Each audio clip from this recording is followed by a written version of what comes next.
Hi everyone, my name is Brandy Bell. I'd like to welcome you to a webinar hosted by Premier's Data Alliance Collaborative. Our topic today is a technical deep dive into Netezza's architecture. The presentation will be posted to our community afterwards. Also, immediately following the webinar, you'll be prompted to ask a few quick questions about your experiences, and we appreciate your attention in advance. Today's speaker is Russ Shaw. He's a senior solution architect here with Premier. He's been working in the BI space for over 13 years across multiple industries. He has specialized experience in Oracle, SQL Service Analysis Services, MicroStrategy, Netezza, and Cognos. So I'm going to go ahead. We have a lot to cover, so I'm going to go ahead and hand over the presentation to Russ. Thank you. Thanks, Brandy. So I'm going to start today's Netezza presentation with a brief overview on what is the Netezza architecture like, why do we require a new paradigm in data warehousing, or why was it required, since we now have a new paradigm called Hadoop.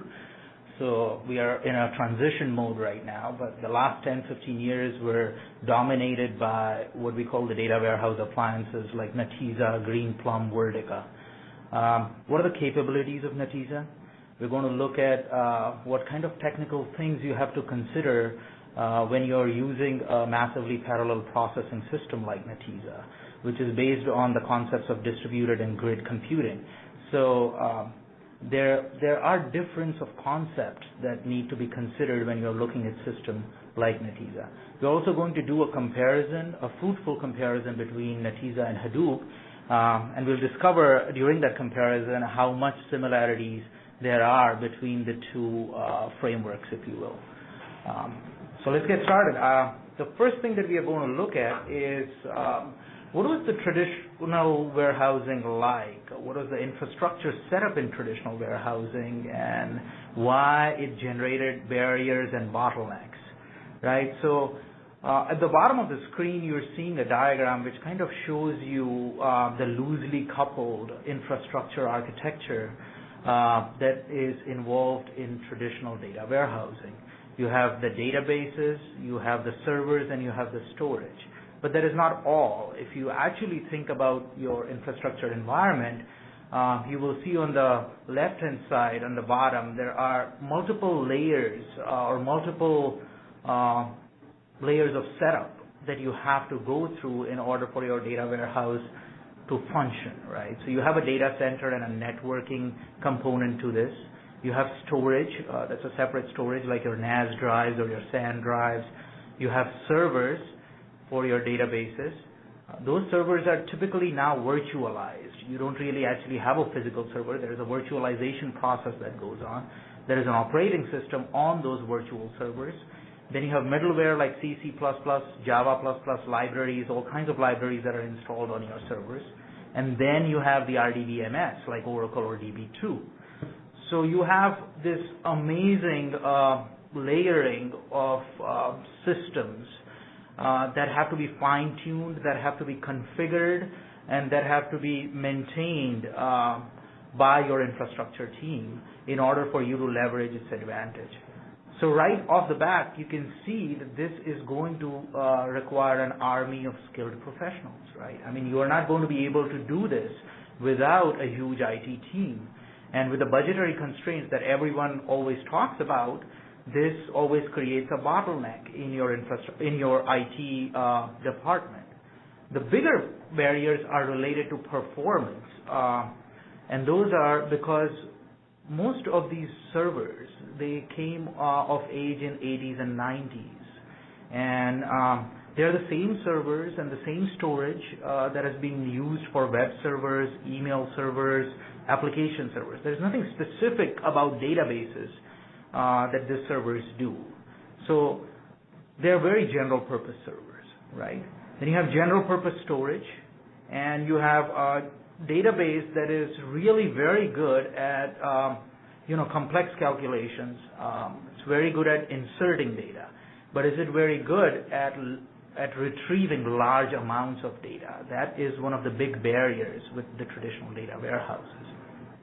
And by large amounts of data, I mean a year worth of data or 2 years worth of data. How quickly can this kind of partitioned, table-spaced, indexed systems actually give you the kind of performance you want.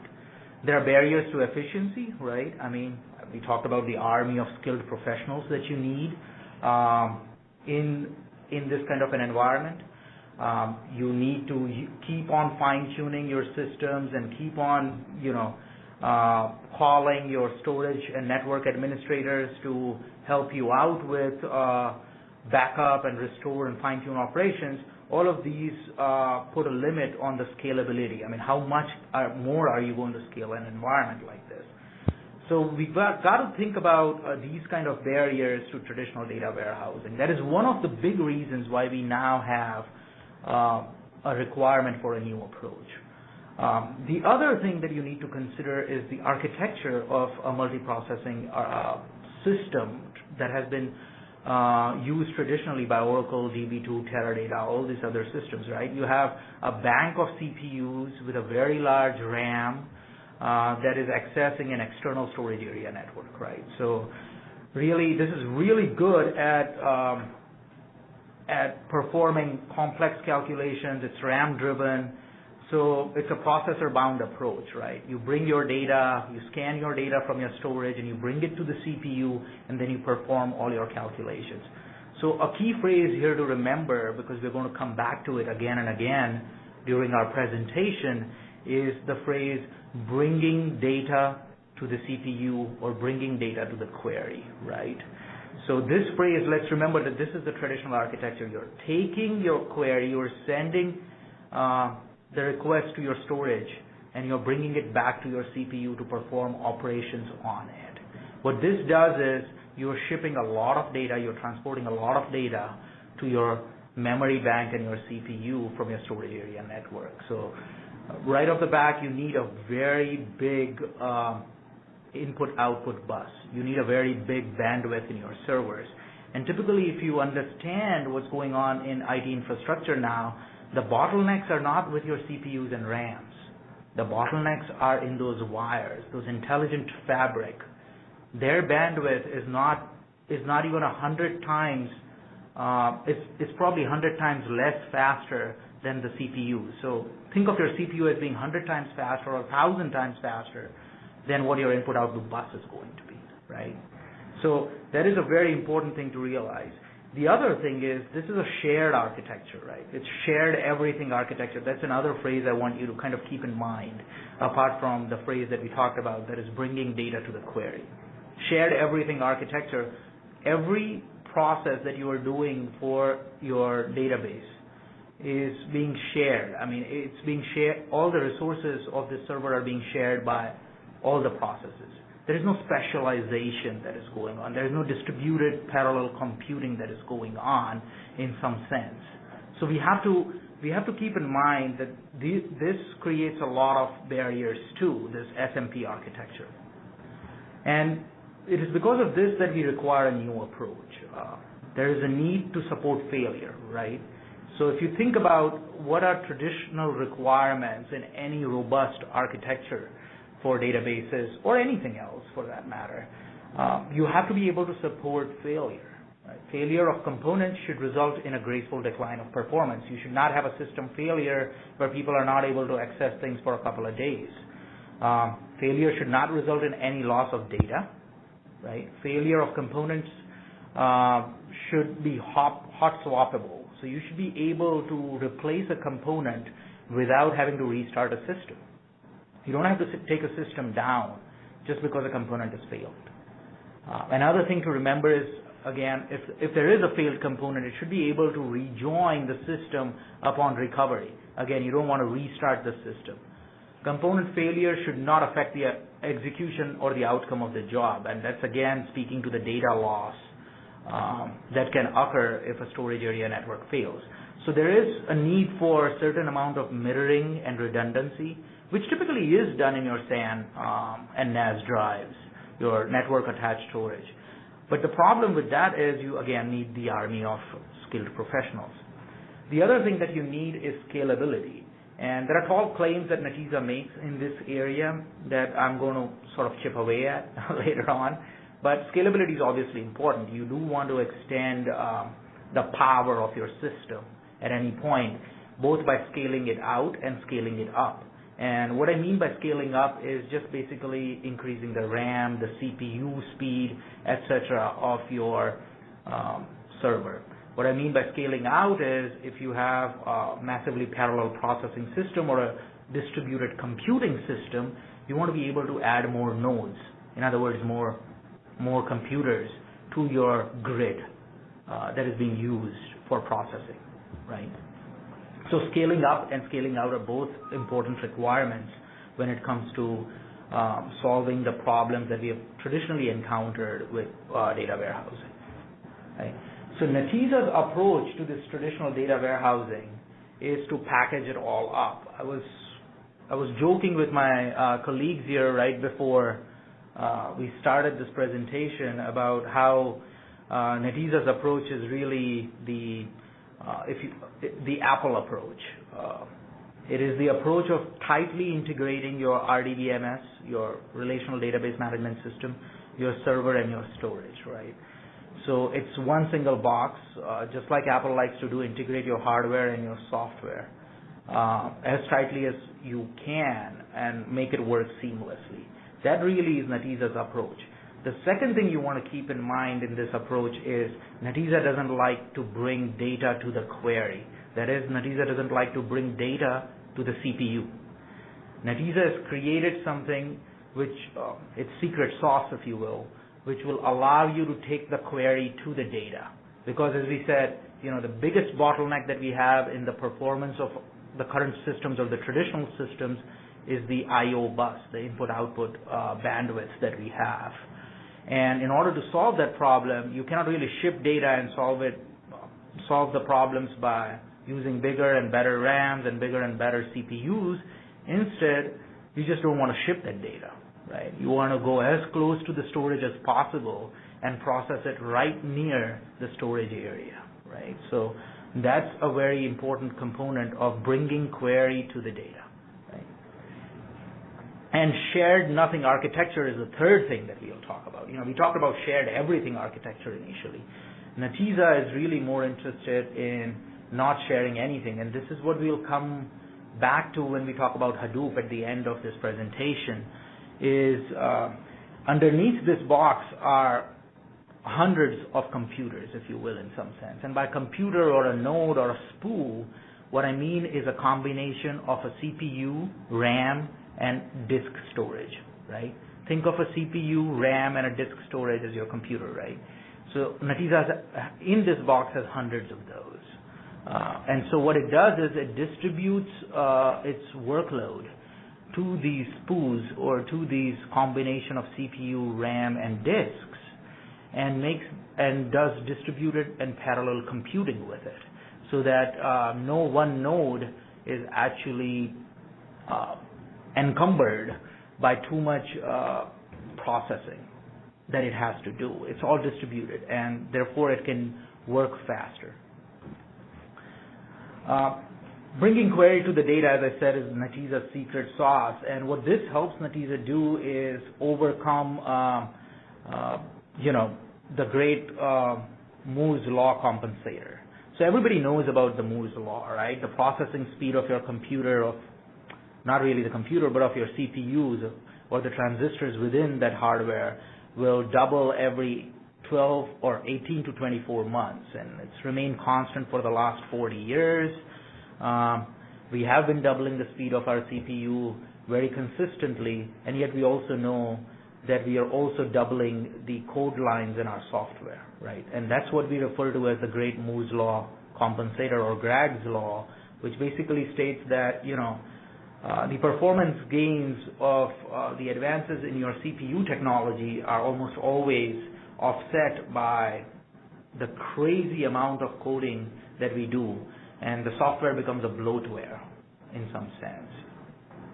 So what you have is something like a Windows system, which, according to somebody telling me about 2 years ago, it has 9 million lines of code, right? And it now requires a minimum of 2 gigabytes of RAM. So you can see how we started in 95 with a very small RAM, and how that operating system has become a bloatware, if you will, in some sense. And that's happening on not just operating systems, but all kinds of software. They're becoming bloated, and therefore CPU speed increases are being actually impaired in some sense, in spite of the gains that we make there. Netezza has some tall claims in this regard, so we'll talk about that. Netezza is a purpose-built analytics engine.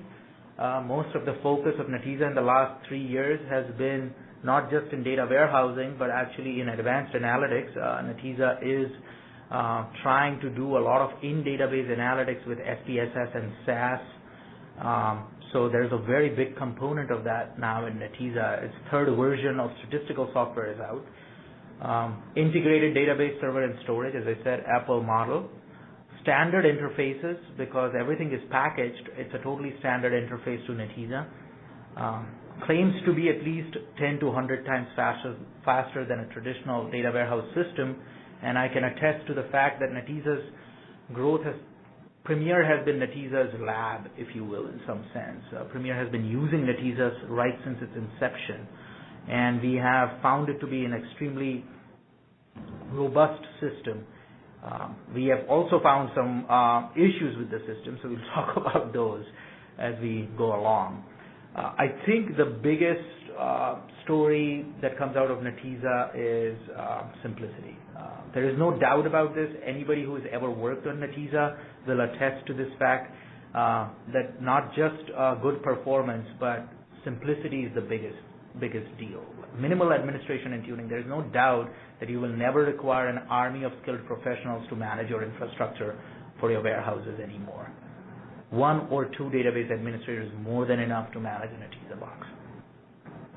Scalability, Netezza definitely will scale very well to tera scale or peta scale user data capacity, but I don't know whether it will scale higher than that. So right now there are limits on the Netezza boxes, and we'll talk about that too.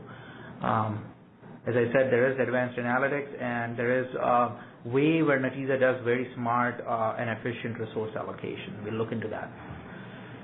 Let's look at the Netezza's hardware approach, right?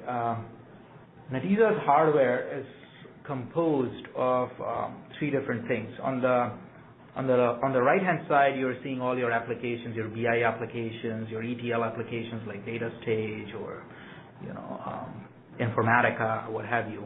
You have SAS and SPSS as your advanced analytics engine that can work with Netezza. You have your BI tools, and you have other NZ loaders that can work with the Netezza box. Netezza hardware is primarily comprised of 2-tiered architecture, right? The primary tier, or the host, is designed to handle very large queries from multiple users. The host's job is, it's really an SMP host. It's not a massively parallel processing host. It's really a symmetrical multi-processing host. And it works on the Linux operating system that is integrated on the Netezza box. There is a second fully redundant passive host in case the primary host goes down. You have high availability feature in this host. The host compiles basically your queries, optimizes the queries, schedules their execution, and it also caches queries that have already been executed in the past, right? That is the primary 4 responsibilities of your host. And we'll see the software components for each of those in a moment. The secondary tier is where the real magic happens, where the secret sauce is, right? And what you're seeing there is the field programmable gate array. So let's look at this component that we are calling a SPU. Now, people interchangeably use the term SPU and the SPA, and I am probably going to use the term SPU too for what is technically should be referred to as a SPA. That is snippet processing array and a snippet processing unit. I know a lot of jargon going on here, so we'll just refer to the node as a SPU in short. There are slides in here that will describe the exact function of each of this. I am going to skim through those functions very quickly here. The SPU is composed of a CPU core, of RAM, and FPGA, that is field programmable gate array, right? FPGAs are typically used in geo-coded intelligence softwares like ESRI, software would be using a lot of FPGAs. What Netezza does is in its spool, it brings this FPGA adjacent to your storage area, right? So it lives very close to your storage area. And the FPGA basically acts as an assembly line when it processes your query so that all the data is not sent to the CPU. That is more or less what you need to know about what the FPGA does. Then there are disk enclosures and the intelligent network fabric, that is the bandwidth of the Netezza system, which basically allows a secondary tier to have a conversation internally with each other. Each of the spool nodes talk with each other, and they talk with the host, and they talk with the disk enclosures within the SPA, right? So all of this intelligent query processing is happening through the network fabric. Each of the snippet processing unit, that is the spool, has a dedicated hard drive. Data on this hard drive is known as a data slice. So we will be talking about this disk as if they were a data slice. So that's another jargon that Netezza uses a lot. Spool and data slice is what I would like you all to kind of remember. Everything else you can forget. Tables are split across these data slices or these disks. Netezza stores data on disk in groups according to rows, right? So for example, you have a patient table, a patient dimension table. Netezza will store that patient dimension table. Let's say your system has 100 spools. It will store a patient dimension table of 5 million patients across those 100 spools, right?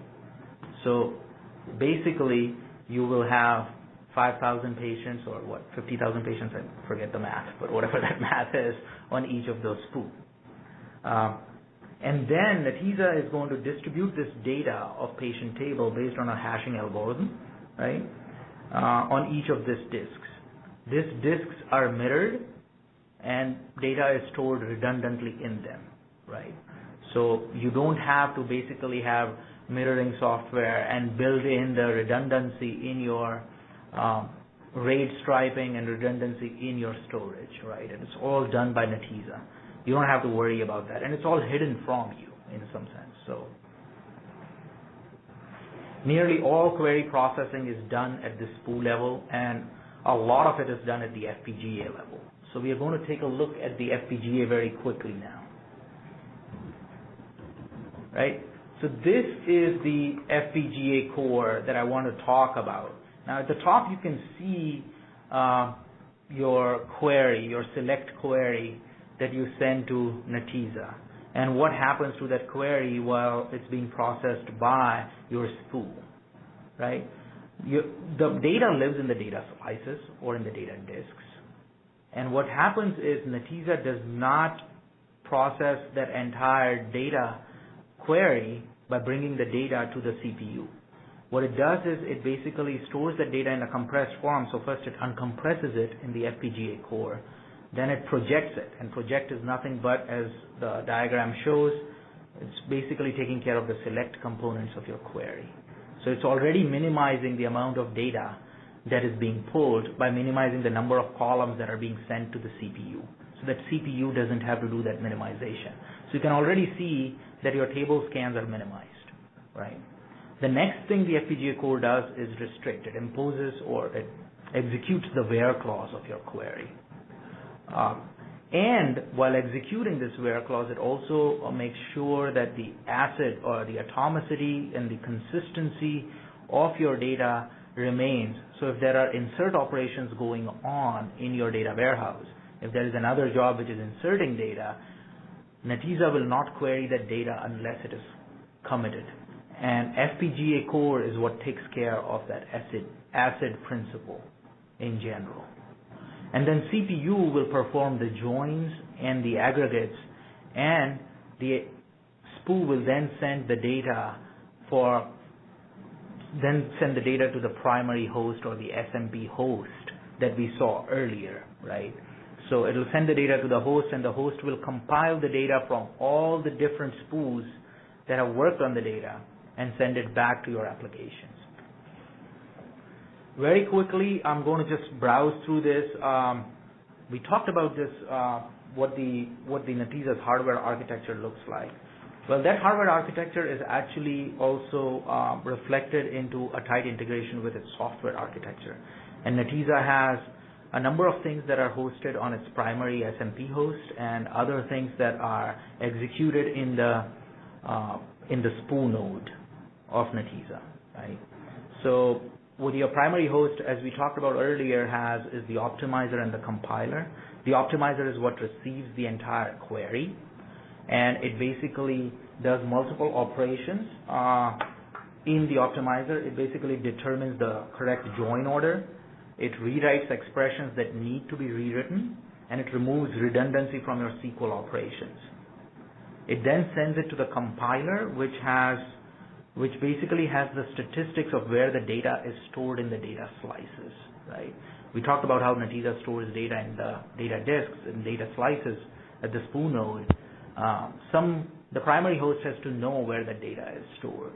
So the compiler is the one that actually compiles all the statistics, all the map of where the data is, and basically the compiler then converts the query into snippets.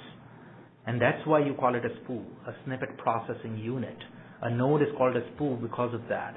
Because what the compiler does is basically just sends the snippet that needs to be performed on that particular SPU, right? So basically the compiler is telling each SPU what it needs to perform and not anything more. Scheduler is going to basically schedule the execution of this code, right? So the scheduler takes care of workload management, and there can be a necessity of workload management when there is heavy traffic. There can be a necessity of workload management when there are rules defined on how many resources can a particular group of users use or a particular application use, so that no one application or no one user group or no one customer can basically monopolize on Netezza's resources. So scheduler kind of does that kind of workload management and decides when to execute the query snippets that are being sent by the compiler, right? And it tries to maximize as much throughput as possible. Object cache is nothing but a cache of snippets that have already been executed in the past. The fast engine is nothing but the FPGA core's restrict. What we saw here as the restrict visibility function of FPGA core, that interlocking, logging, and restriction is basically implemented by the fast engines. And the rest of the stuff that you saw here in the FPGA core is being executed by the execution engine. So that's the salient point of the Netezza architecture. We're going to take a look at we're not going to take a look at the hardware components that you're seeing here. You can always take a look at what it means. This is just an informational slide that we have out there for everyone of all the different components that are in Netezza appliance. So I want to talk a little bit about Netezza's simplicity, right? We talked about how simple Netezza is, and this slide, in some ways, it has taken away my animation, so I'm a little annoyed by that. It's our presentation tool that did that, but what really this slide is trying to show you is how easy it is for you to create your databases and tables. Netezza is a very developer-centric tool. It is not an infrastructure-centric tool. And that's the beauty of Netezza. We have this paradigm right now in IT where more and more we are empowering developers and power users. And we are sort of unraveling the old infrastructure system, which kind of hid all the complexity of a system from the user. Now we are empowering the user and simplifying everything. So you can see that if you had a typical Oracle or a DB2 system, you would have to create and manage tables, indexes, table spaces, and then you would have to additionally manage your storage units that are attached to your servers. I've not even mentioned here that, well, it is mentioned here, Sun OS raw device. So you would have to also manage your operating system separately, do patching on those, upgrades on those, and for all of those you would have to do it separately, right? So you can see your traditional system in almost all IT groups. You will see that every 3 months you have a patching and upgrade process going on, which takes the system down for a couple of days, right? Well, when it comes to Netezza, you don't need to take it down for that long, even if you're doing patching or anything. It's just a matter of an hour or two or a couple of hours to kind of do that kind of an upgrade on a Netezza system. The second thing good about Netezza is the software component of Netezza can always be updated even if you have an old Netezza appliance. That is to say, even if you have an old Netezza hardware, you can use the software and update it, the newer software, and update it. This is again a variation on the same slide that we had. No indexes, no physical tuning. You distribute the data by columns, and you eliminate all these concepts and codes that are not necessary, right? So simplification story continues. And what this is trying to echo is what I said earlier about how you can now become data managers with something like Netezza. You don't have to be database administrators, right? So you can focus more and more on your data, which is where the value is, right? So it's a very value-driven approach. There are some core concepts in Netezza that you have to understand from the perspective of how a database is implemented in Netezza, how tables are created in Netezza. And these are very different from your traditional RDBMS system. So we talked about how the hardware is distributed, how it is a shared nothing architecture. What makes a shared nothing is this idea of distribution of data, right? This idea of co-located processing. And we'll talk a lot. I mean, this is where you want to focus all your strength in understanding Netezza, because if you understand this, you will also understand how Hadoop works. It's just a natural extension of this same architecture. Tables in Netezza Warehouse are distributed across your spoos. Spoos have your data slices, and this distribution is determined by a distribution key. Traditionally, we used to talk about surrogate keys, right? Traditional tables, we would talk about primary key and foreign key and surrogate key. Well, in Netezza, we talk about a distribution key and how data is distributed on the data slices. You can still have your surrogate keys. Netezza will not automatically create indexes because there are no indexes. Traditional RDBMS would create an automatic index on primary key or a foreign key or a dimensional key. Netezza has no such concept of indexing. Right off the bat, so we remove indexing and partitioning. There are two different kinds of distribution modes in Netezza.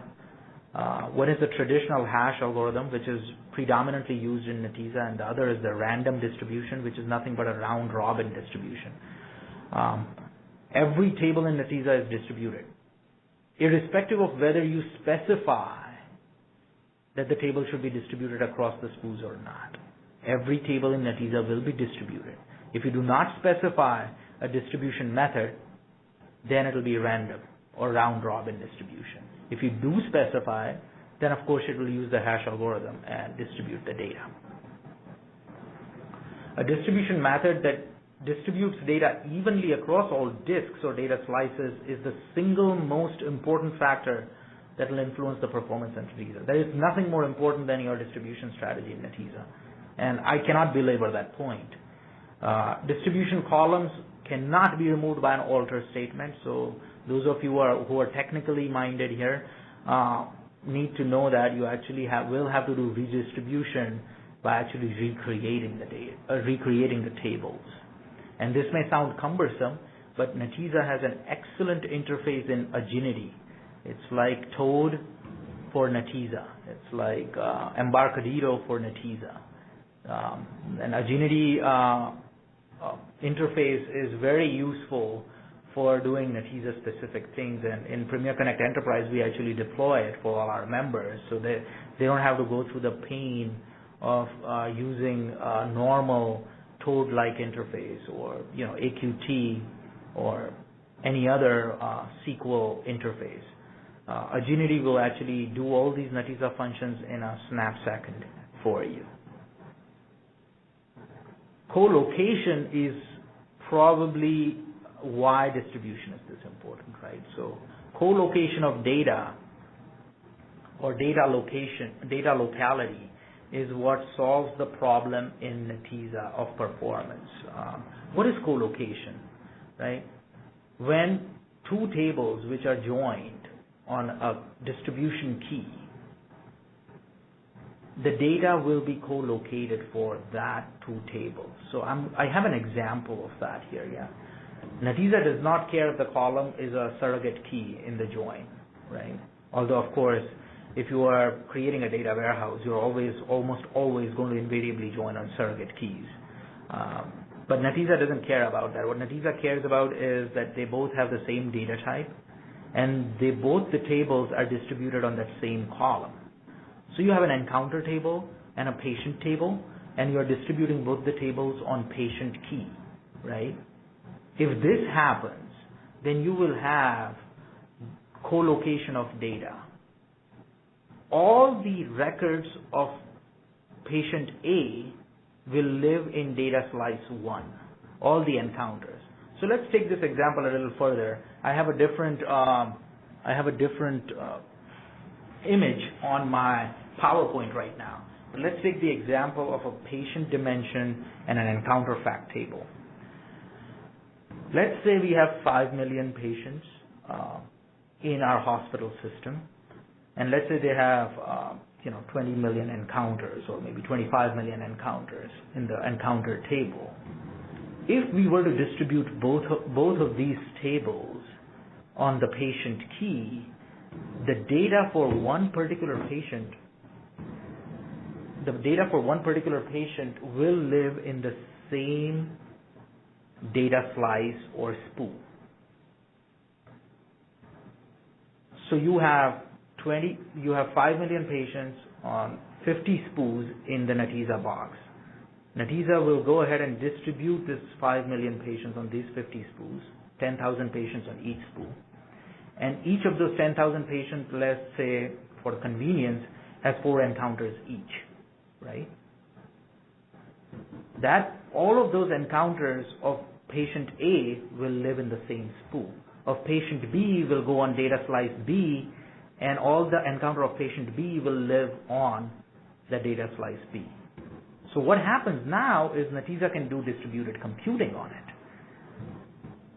Data slice or disk A will never have to basically go to disk B to access any data.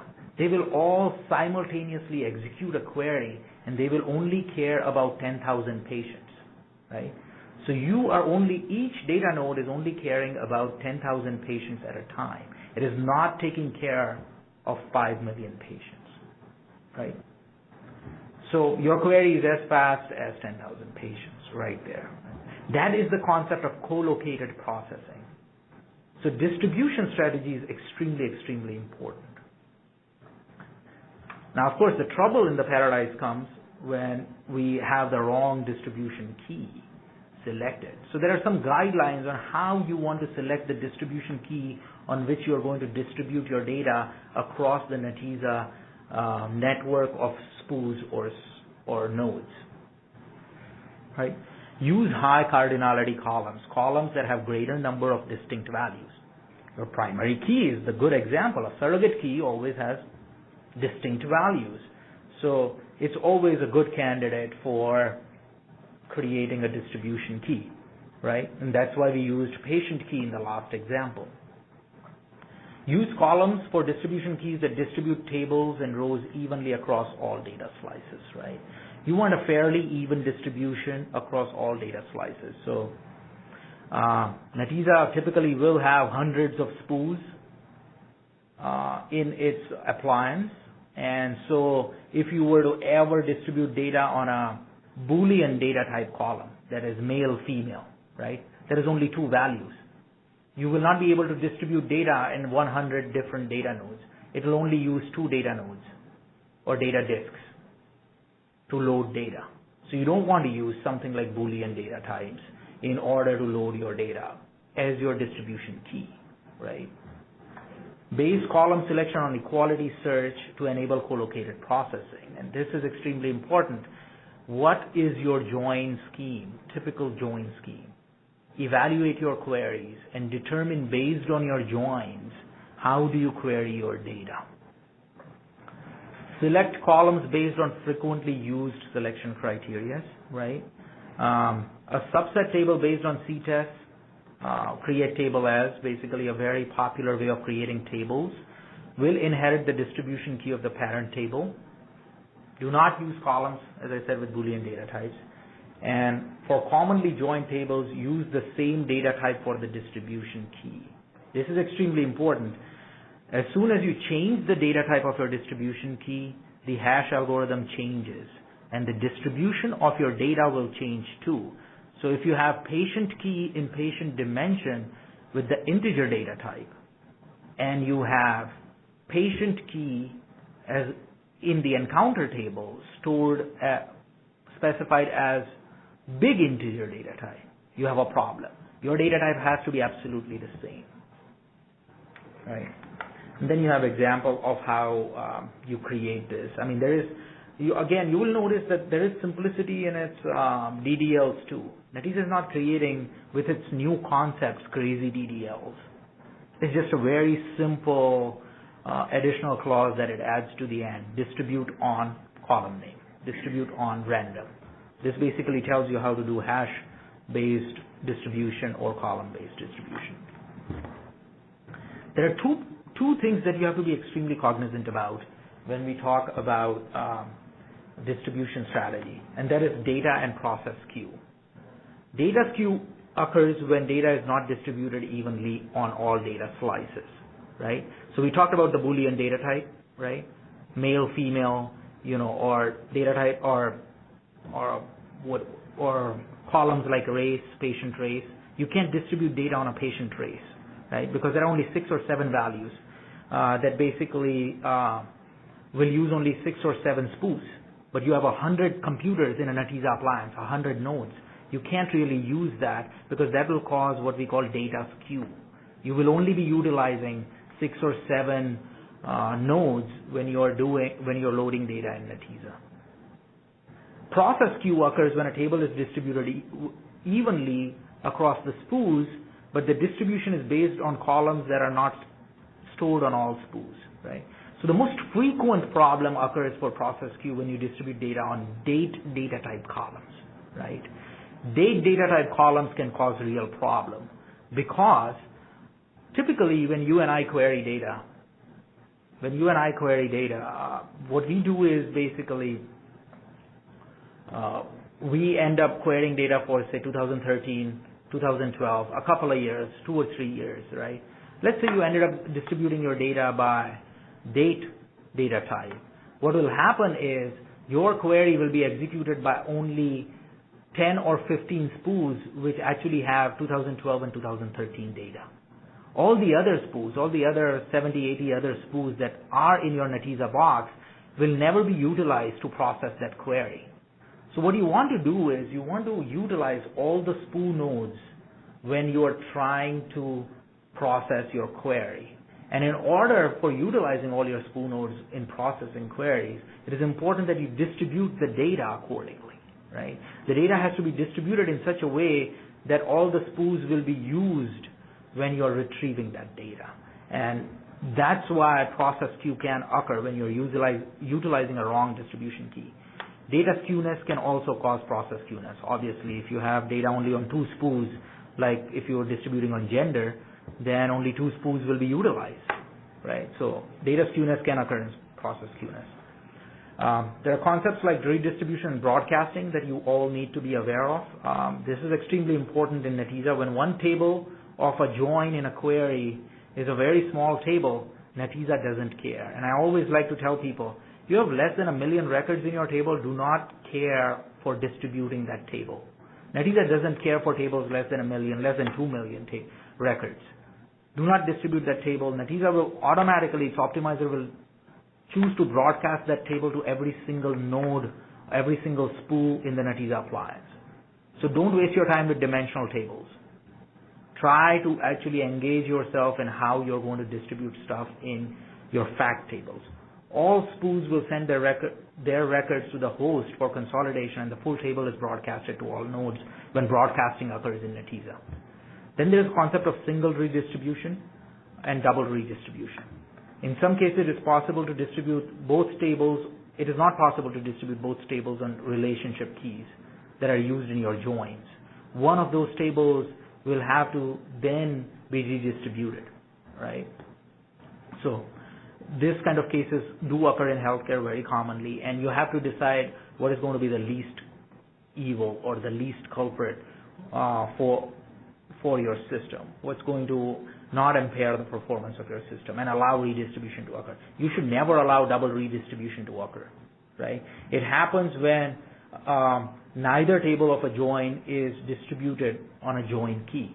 If both the tables in a query where the two tables are joined are not distributed on the distribution key or are not joined on a distribution key, you will have double redistribution occurring. And the tables, what each node will do in Netezza is basically broadcast its data to other nodes. And there will be a lot of network traffic that gets generated because of it. Zone maps is the last thing I'm going to cover because we're sort of running out of time. There's a lot more to this, but zone maps are very critical to Netezza. Zone maps are basically statistics that are held by the primary hosts, which tell the primary host where the data is located in the data slices, right? Data is generally stored in extents and pages in your data storage. An extent is the smallest unit of disk, and it's about 3 megabytes of disk space. A zone map is an internal mapping structure to show the min and the max value. So I'm going to skip all the other explanation, but tell you what these zone maps really do. These zone maps are not like your indexes. They are not acting as indexes. They do not know where specific data lives. Basically, zone maps are only min and max values for your date, timestamp, and integer value columns. Those columns get internally stored in those columns. Their min and max value is stored in the primary host, right? And the primary host then uses those min and max value to basically send a snippet to execute. So what happens is Netezza doesn't really know where the data lives. It only knows the min max values, and it basically goes and retrieves all the data from that data slice and then allows the FPGA to do the rest of the work. This is really cool because it really is not spending too much time in trying to find exactly where the data lives. Indexing has its cost. Netezza doesn't want to incur the cost of that index. It really wants to basically have a general idea of where the data lives, pull all that data and let the FPGA and the CPU core decide what needs to be filtered out from that data. So zone maps, again, that's why I call it ignorance is bliss. It's because they are the anti-index. They know where not to look. They don't know where to look precisely. They just know the min-max value, and based on that, they determine which data slices to inquire on. We're going to move fast and kind of... Actually, I think what we're going to do is go ahead and stop the presentation for right now, and for part two, because we have a couple questions in the chat we'd like to address. The material we have remaining is focused on recommendations for performance, grooming, job, security, and a comparison of Hadoop. If interested, please let us know in the survey prompted at the close of the session. I want to go ahead and give the two users who have asked questions in the chat an opportunity for Rush to address them. Okay. So Mahesh is asking on slide number 5, interestingly enough, we have done more downtime with Netezza than other products. We have been told by IBM at every failure that it is a firmware bug. And given the need for always available reporting this, the firmware updates are extremely disruptive. How are you handling these firmware issues and downtime requirements? I don't know whether we've had this kind of disruptive, I'm surprised that you guys have it. Maybe you guys are on the most brand new version of NPS. NPS is basically Netezza software, the Netezza performance server. Maybe you guys are on a new NPS that basically has a lot of bugs. We fortunately always remain a couple of versions behind, a couple of minor versions behind. We don't remain major versions behind, but we like to remain a couple of minor versions behind. The conference has been unmuted. To make sure that the versions are, not the most recent. So Mahesh, if you want a counter question, I welcome that. Well, can you hear me? Yeah. Okay, good. So yeah, we were on a couple of versions behind, and that's when our system went unavailable. And when we called in, they said, they did a reboot of the system, and then, it was alive for a few days, and then it died again. And then they said, well, it's a firmware bug at the array layer, and so we were told to upgrade. We upgraded. 3 days later, it died again, and we were told, oh, it's a firmware bug again, and we had to reload again. So to yet another version of the software, of the firmware, and this has happened several times in the last 2 years. And so I guess the question is, who knows? Maybe we have a lemon of a device, but given that when we load some of the NPS software and all that, it requires a fairly lengthy outage to do that install, anywhere from, we've been told anywhere from 4 to 6 hours to load all that, given that it has to update all the drive firmware. How are you all handling it, given that you've been the largest, or you are the largest user of the Netezzas? Yeah, we have been probably one of the longest in the industry. Premier has been sort of the lab of Netezza. So, there are cases when we've seen downtime when we need to hot swap drives or spoos. But I'm sure there have been cases that are unbeknownst to me in other applications where this might have occurred. But I can tell you that in the 2 or 3 applications that I've worked here, I have not seen that kind of downtime that you are talking about. There is a limitation of Netezza that I was going to talk about later on, and that's on concurrency and workload management. I have not been personally impressed by the concurrency regime of Netezza or its workload management. So that's something that always troubles me. But, we have, Premier also provides software as a service, and so those products, those softwares which are deployed on Premier's Netezza appliance often face concurrency problems, and that can bring down the server sometimes. So that is one thing that I do know that we have grappled with quite a bit. Okay. But we can talk about this later on. I would like to kind of involve Boyan and Carrie in this conversation, our 2 Netezza DBAs who actually, look at some of these issues on a daily basis to kind of connect with you and give you a better idea on how we have dealt with it in the past. Sounds good. Thank you. No problem. What happens when you don't include a distribute on clause when creating a table? Round robin, it's random distribution. So this is a question by Paul. And Paul, it's just a round robin. It'll basically go ahead and distribute it in a random manner across all the data slices.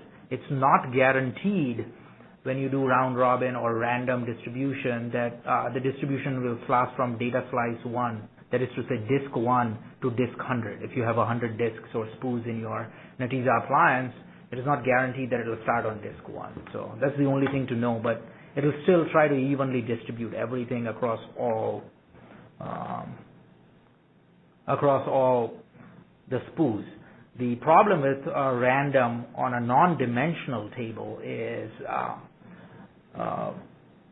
that it will cause a lot of redistribution. If you were to use your fact tables and use random distribution, it will cause a lot of intra-network traffic on the intelligent fabric of Netezza. So the bandwidth can get choked up if there is a lot of intra-network traffic. So always try to focus your energies on how you're going to try and distribute things. I wanted to talk a little more about that, but we will probably do a next session and talk a lot more on that. Can we have this presentation slide after this session? Absolutely. So we're just about up on time. I will be making the presentation available in the Premier Connect community and the webinar in just a few days. And just a quick reminder, go ahead and let us know in the survey. You'll be prompted as soon as I stop the webinar here to let us know they're interested in hearing about Part 2. And we can work on getting that set up as soon as possible. Thank you all very much for your time, and I hope you have a great day.